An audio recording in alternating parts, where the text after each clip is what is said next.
این ویدیو راجع به اینه که چطور یکی از ابیات سعدی منو بی نهایت به یاد ون گوگ میندازه. نه به این معنی که در تذکرة الاولیاء عطار میخونی ذکر فلانی در کتاب فلانی و اینا نیست اصلا، نه، فقط این که سرگذشت یک کسی من رو به یاد یک بیتی از کس دیگری انداخته. فقط یه مشاهده شاعرانه است، چیز دیگری نیست.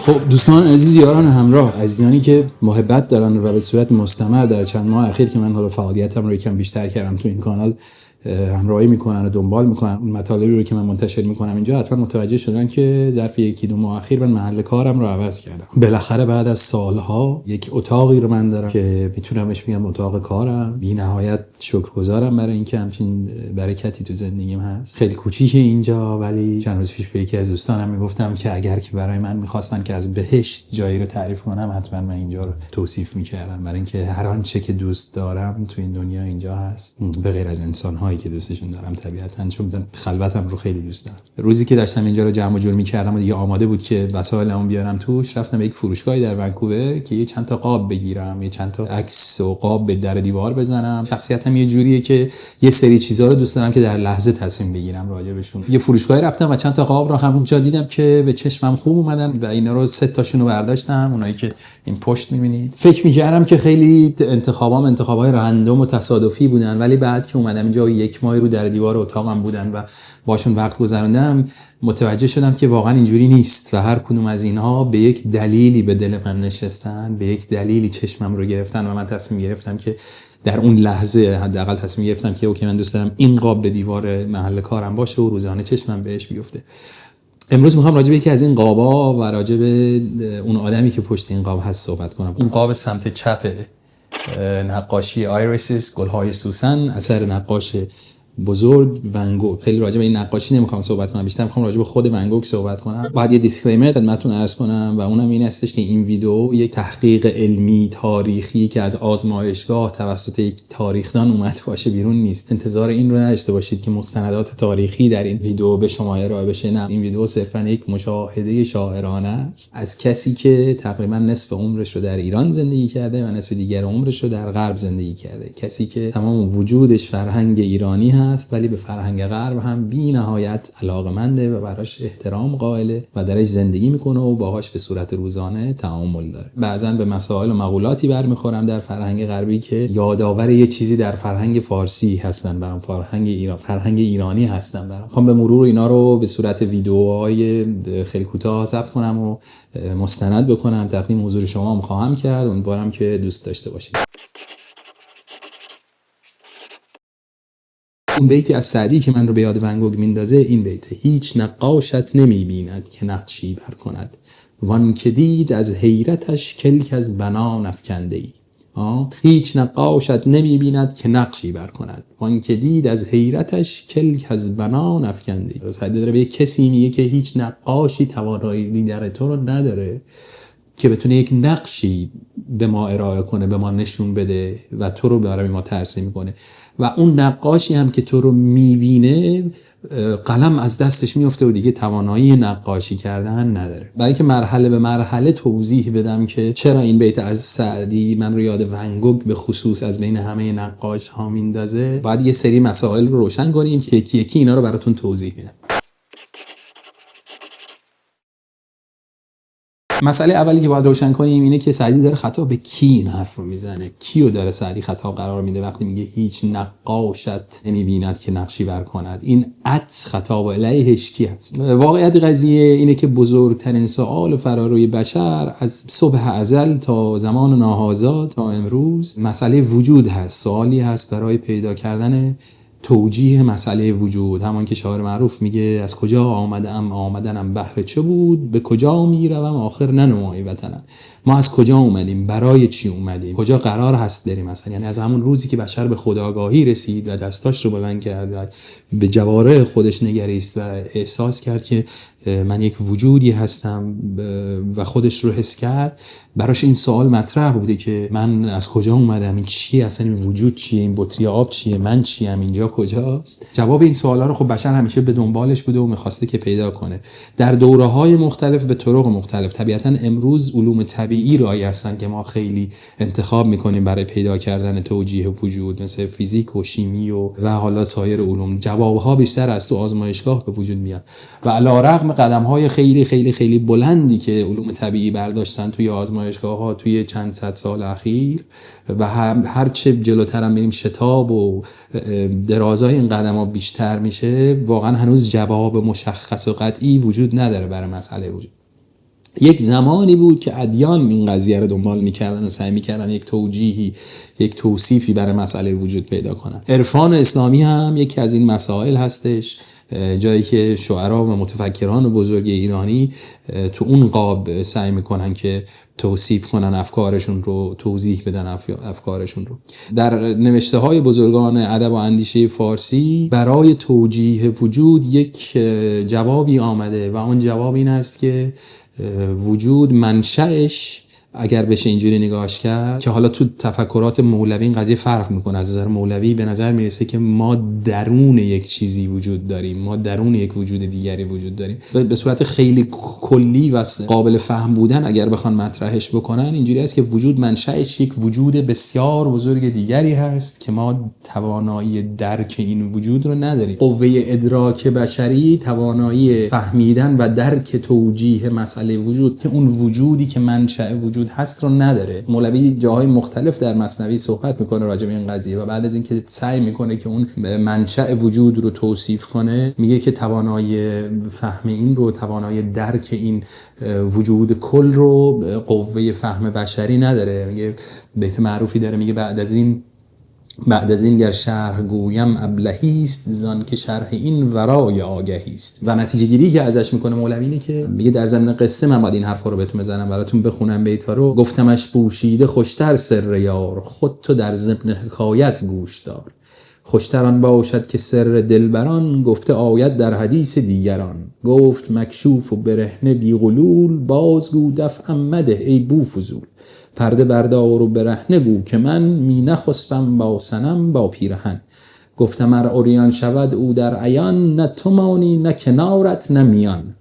آرزو می خواه لیک اندازه خواه، بر نتابد کوه را یک برگ کاه.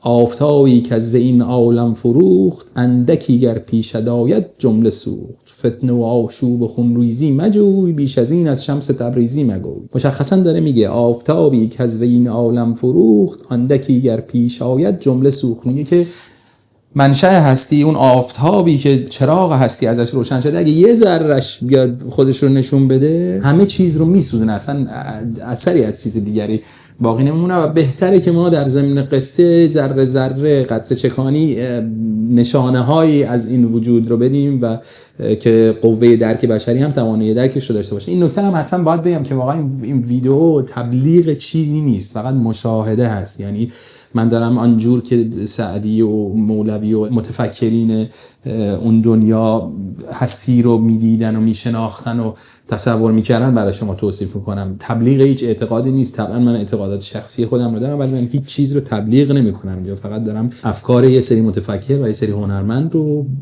اونجور که مشاهده کردم برای شما توضیح میدم. یا حتی خود سعدی هم تو مثلا مقدمه بوستان راجع به این قضیه که قابل درک نیست واقعا اون وجودی که منشأ تمام هستی هست، چند تا بیت معروف داره که میگه چه شبها نشستم در این سیر گم، که دهشت گرفت آستینم که قم.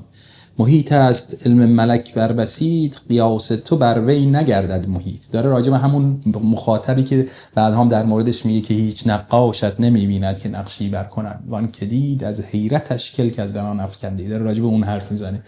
نه ادراک در کنه ذاتش رسد، نه فکرت به غور صفاتش رسد.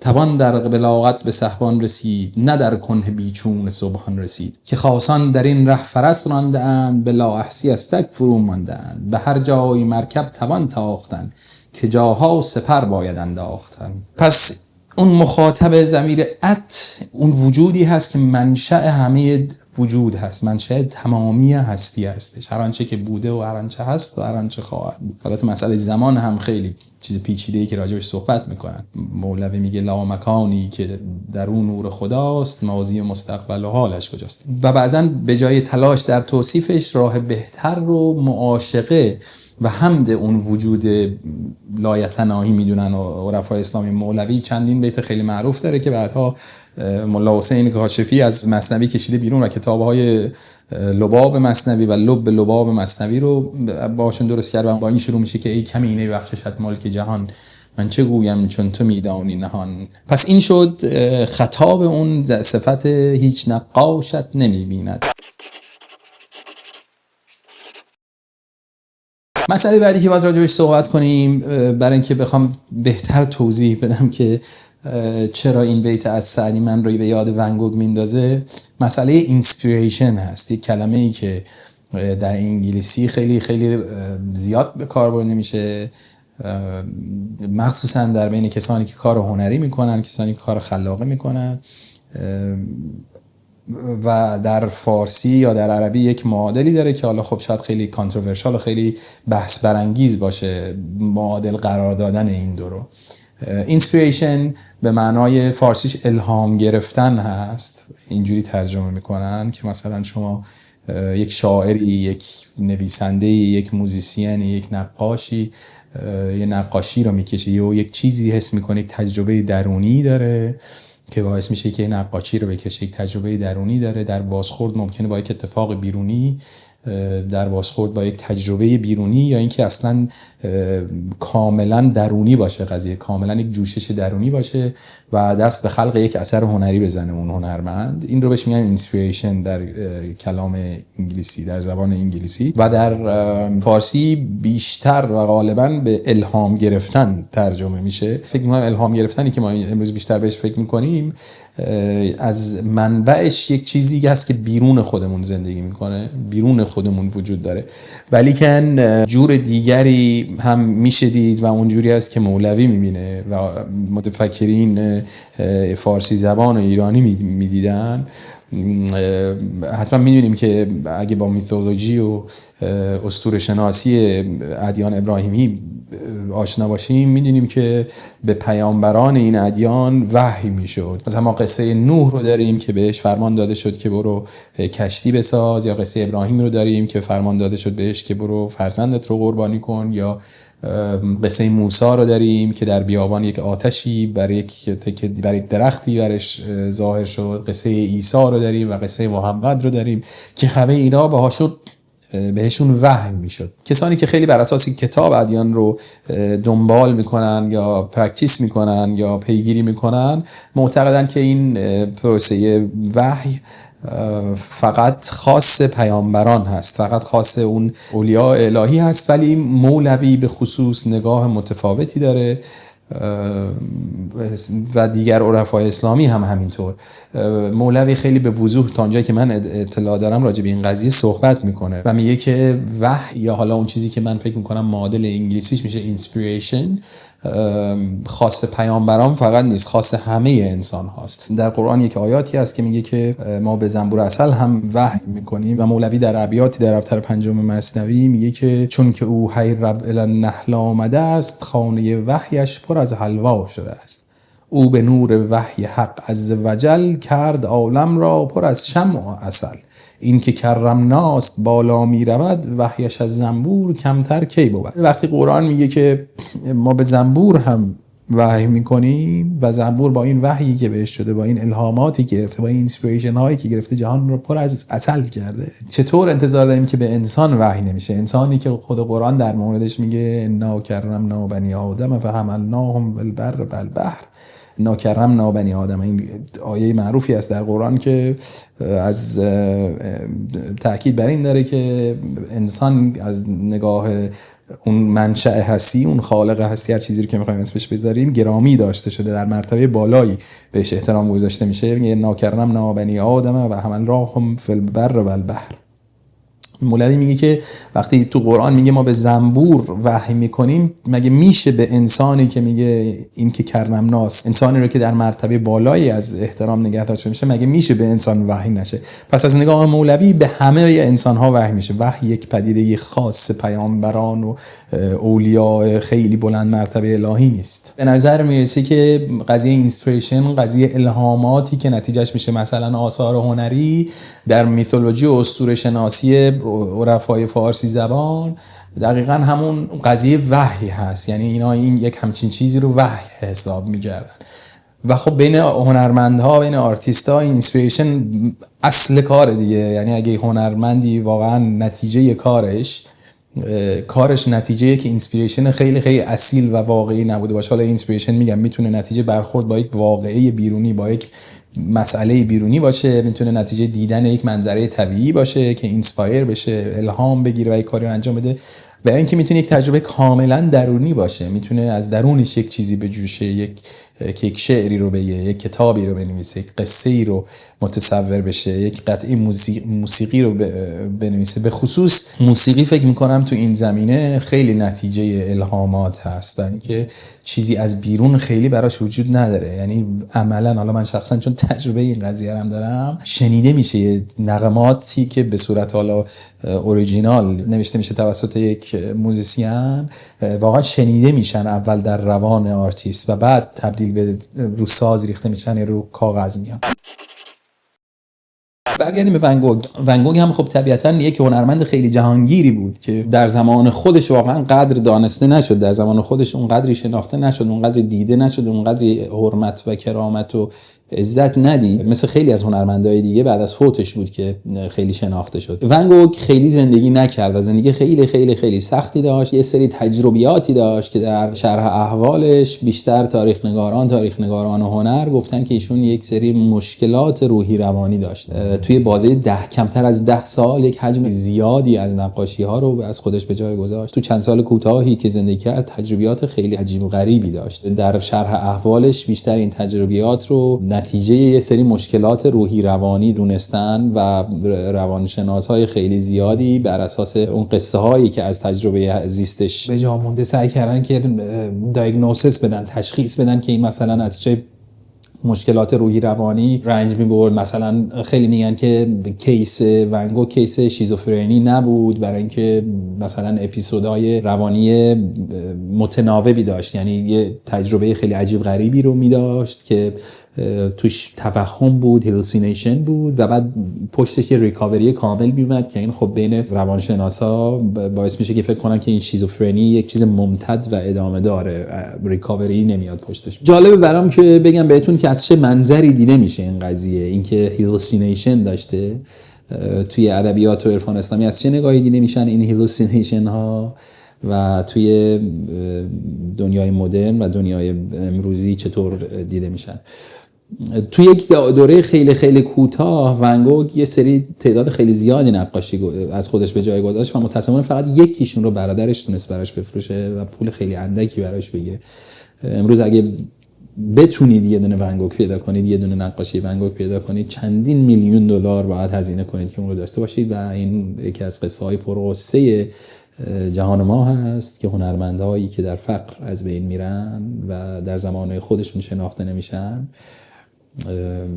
بعدها چطور قدر دونسته میشن. ون گوگ رولوشنری بود، واقعا قواعد زیبایی شناسی نقاشی رو باز تعریف کرد برای خودش، احتمالاً به خاطر همین چیزایی که امروز ازشون به عنوان یه سری مشکلات روانی یاد میشه. اون حجم بالای اسکار توی دوره خیلی کوتاه هم بیشتر ازش به عنوان یک درون پاشی، یه بریک داون، یه منتال بریک داون یاد میشه، یه منتال بریک داونی که تشخیص داده نشده و نتیجهش میشه یه حجم بالایی از نوشته ها. این رو من در مورد همینگوی هم جایی میخوندم که یکی از معروف ترین کتاباشو یادم نیست دقیقاً کدوم کتاب توی 2-3 هفته نوشته، 2-3 هفته، 1 ماه، 4 هفته نوشته و الان که راجبش حرف میزنن میگن اصلا امکان نداره که یک حجم بالایی از خلاقیت تو اون بازه خیلی کوتاه اتفاق بیفته و این رو نتیجه گیری که ازش میشه اینه که ایشون دچار یک درون پاشی روانی شده، یه منتال بریک داون داشته، یه اپیزودی داشته که باعث شده اینجوری مانیفست بشه. گفتیم که ون گوگ در یک دوره خیلی کوتاهی زندگی و کار کرد، یعنی از روزی که تصمیم گرفت که نقاشی کنه تا روزی که از دنیا رفت خیلی مدت زمان زیادی نبود. فکر می‌کنم 9 سال بود یا 10 سال بود، حالا این اطلاعات رو